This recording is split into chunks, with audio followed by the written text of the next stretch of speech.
Kolkata street ফুডগুলোর মধ্যে বিখ্যাত হচ্ছে চাউমিন। আমার তো খুবই ফেভারিট। তবে এই চাউমিনগুলো খুবই আনহেলদি হয়, শরীরের কথা ভাবলে ওগুলো খেতেই ভয় লাগে। তাই আজকে একই স্বাদের একইভাবে করব, তবে হেলদি উপায় আজকে চাউমিন রান্না করছি। তোমরাও কিন্তু বাড়িতে এই সুস্বাদু চাউমিনটা করে ফেলতেই পারো। চলো স্টার্ট করে দিই আজকের হেলদি চাউমিন, কিন্তু স্বাদে ভরপুর।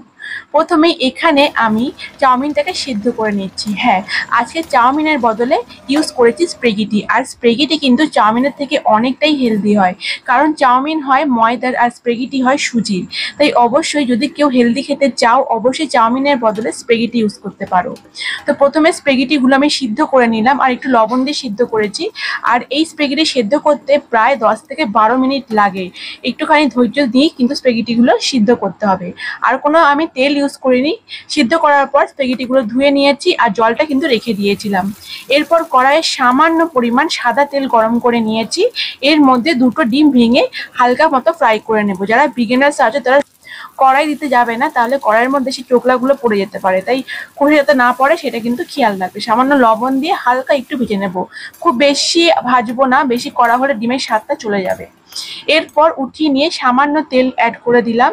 এরপর আমি এখানে সবজি কেটে রেখেছিলাম, ঘরে যা যা সবজি ছিল মোটামুটি কেটে নিয়েছি।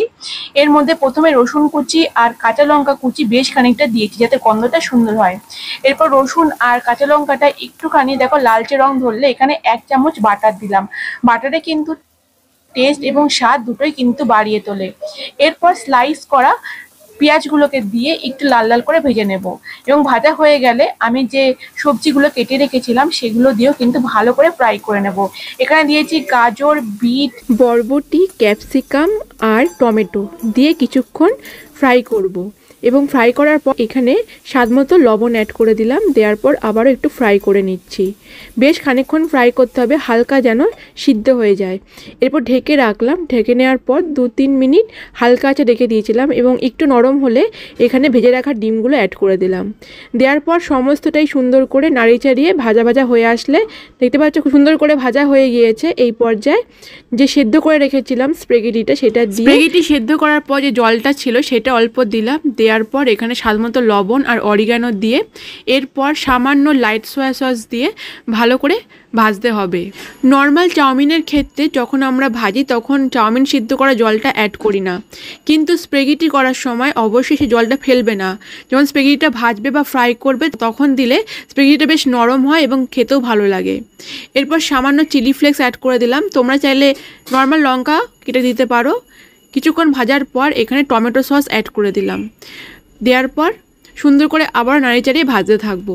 ভাজতে ভাজতে সুন্দর করে সমস্ত যে এক্সেস একটা জল মতো রয়েছে সেটা শুকিয়ে যাবে, এবং বেশ সমস্ত কিছু ভাজা ভাজা হয়ে সুন্দর একটা দেখতেই পাবে হয়ে গেছে। শেষের দিকে আমি একটু গোলমরিচ ছড়িয়ে দিলাম এবং একটু লেবুর রস অ্যাড করে দিলাম। বেশ টকটক খেতে বেশ ভালো লাগে, তার জন্যই। দেওয়ার পর আবারও একটু ফ্রাই করে নেব, এবং একদম রেডি এই এগ স্প্রেগেটি বা চাউমিন যাই বলতে পারো। তো ব্যাস, ভীষণ সুন্দর লেগেছিল খেতে।